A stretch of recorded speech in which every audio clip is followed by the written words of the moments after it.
Chapter 146. Live stream time confirmed. The smile on Wang Shang Long's face had long since disappeared. He rubbed the words off the board and pain flashed across his beady eyes. We have both transformed into monsters? Chen Ge knocked into the door, and pain radiated from his back. Hearing the commotion in the bedroom, Dr. Gao and Wang Shang Long's family ran in. Chen Ge, what happened? I accidentally slipped and knocked into the door. Chen Ge rubbed his back as he stood up. Is it serious? I have some ointment somewhere. Wang Shang Long's father did not doubt Chen Ge, and he turned back into the living room to go look for the ointment. However, Dr. Gao seemed to have noticed something. His eyes scanned the unruffled carpet, but did not say anything. It's all right. Not so serious. Dr. Gao helped Chen Ge up. They left the bedroom together. Things were not going as smooth as he had hoped.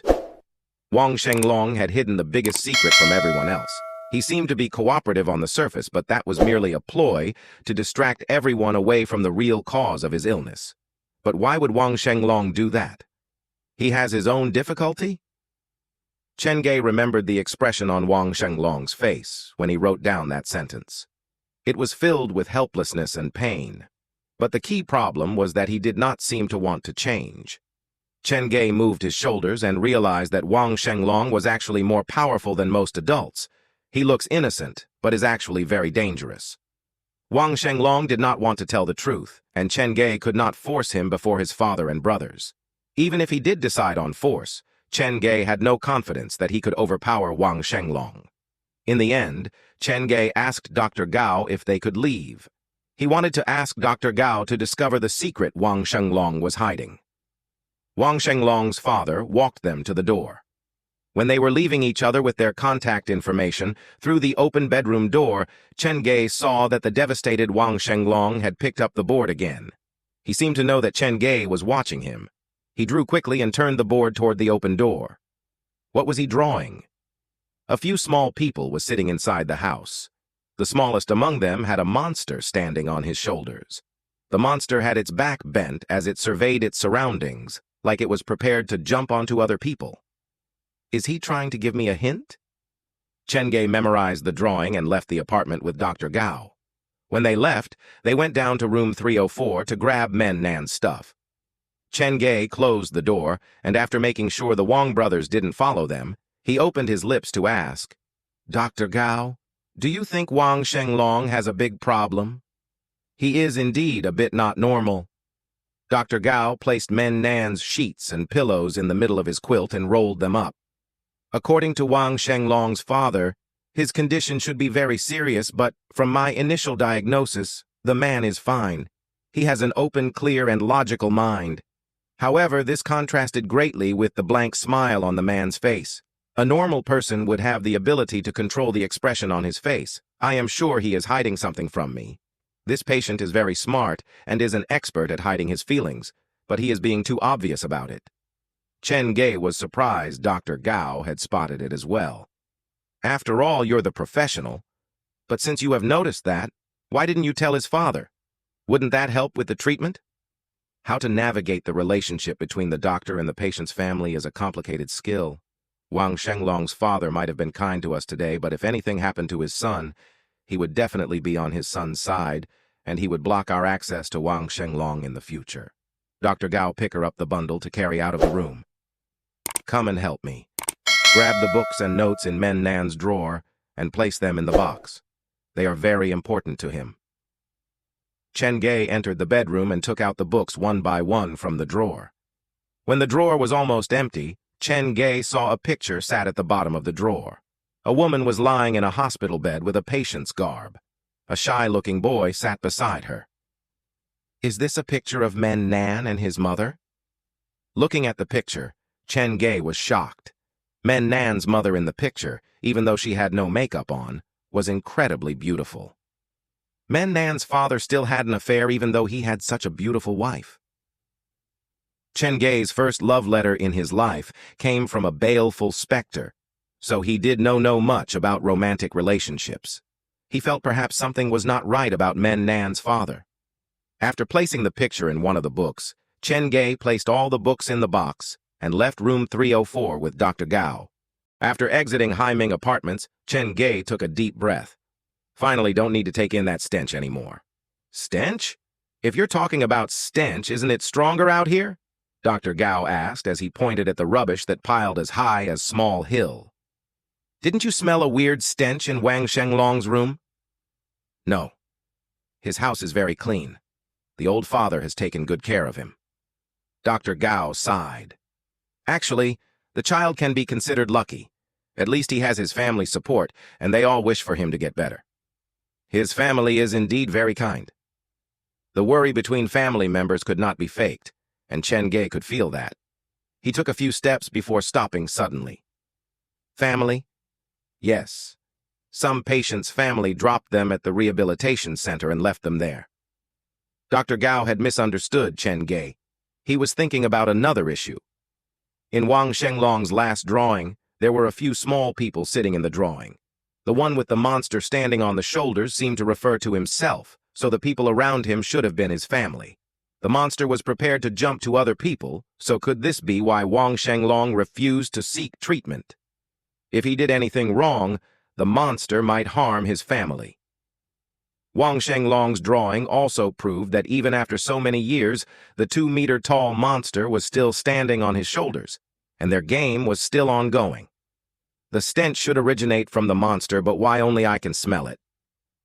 After solving the first problem, more problems surfaced. Chen Ge realized that he would need to enter the third sick hall to answer all the questions.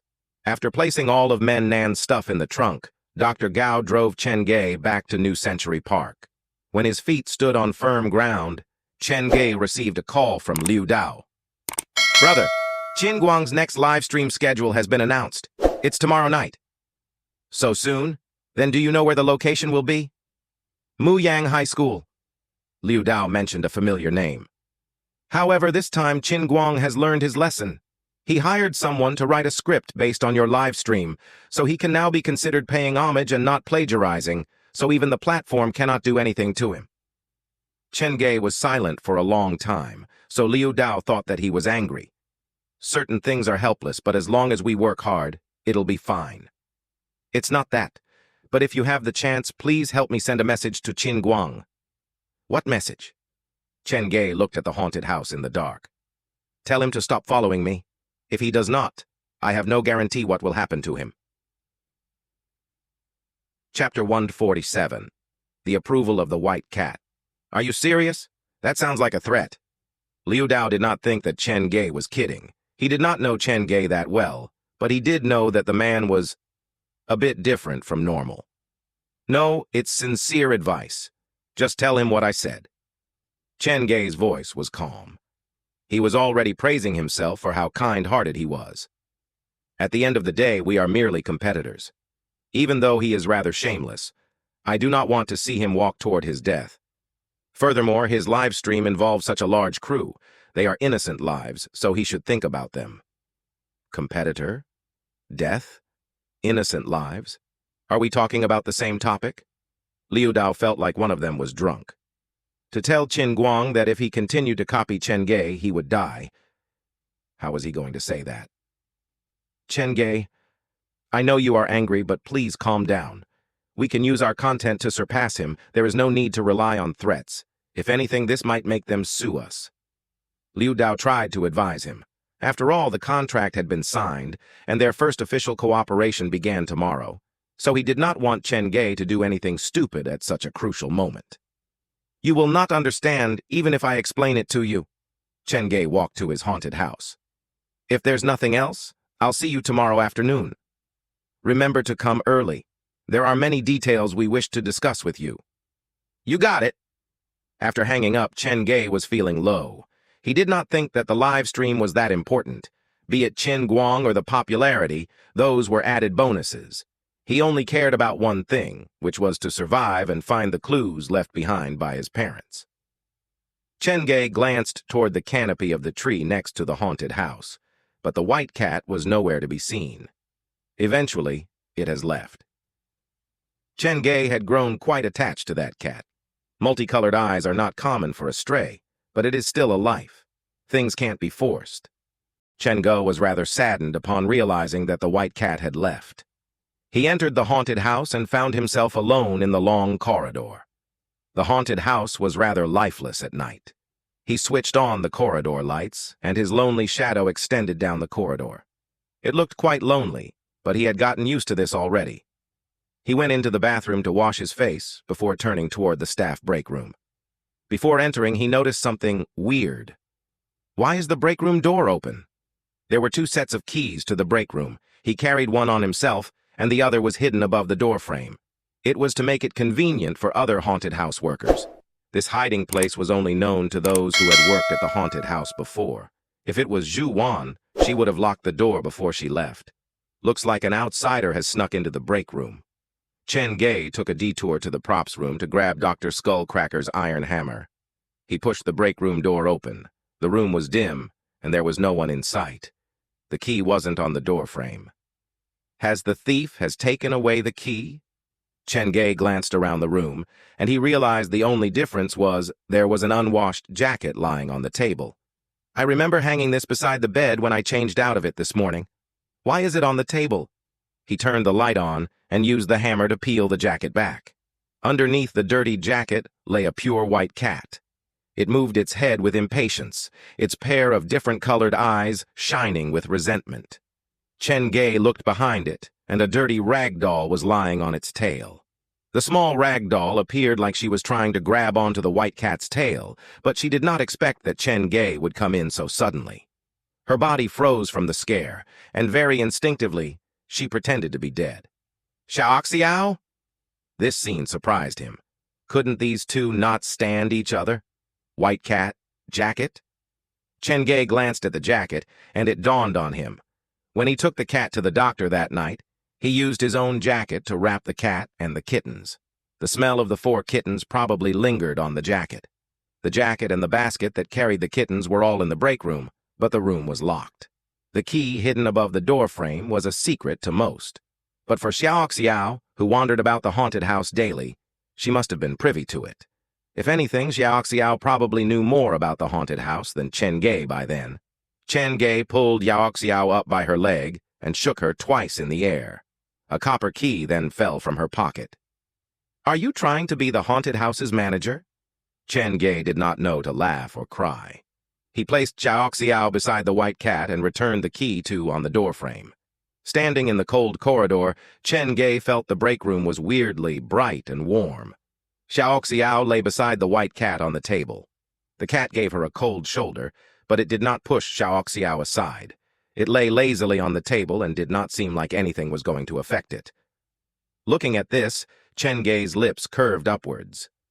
I used to stay here alone, but it has gotten quite rowdy now. After closing the door, Chen Ge sat on the chair. He took out the black phone and started to inspect his daily missions. The 3 missions were respectively to hire more workers, perform safety inspection, and install a sturdy door for the Muyang High School scenario. All the missions are imminent problems that the haunted house needs to solve. Chen Ge updated the haunted house's information on the internet by introducing the new scenario and adding in the information of the reward money. After that, Chen Ge posted a recruitment post online. There was only one demand: the person had to be brave. I must be picky with the recruitment. If Uncle Shu continues to help me sell ticket, we can still barely manage to get by, so this can be delayed for now. But as the haunted house grows bigger, the issue of security cannot be ignored. I should pick the security option as my daily mission. Chen Ge stood up again. He checked all the safety hazards in the haunted house and came up with new rules, but the black phone did not say that he was done. What's the problem? I've checked all the scenarios. Why isn't the mission completed yet? Chen Ge stood there with the black phone. He might need to conduct a 3-star trial mission tomorrow, so he needed time to prepare. He had no time to waste on a daily mission. Wait, could it be the mirror in the bathroom?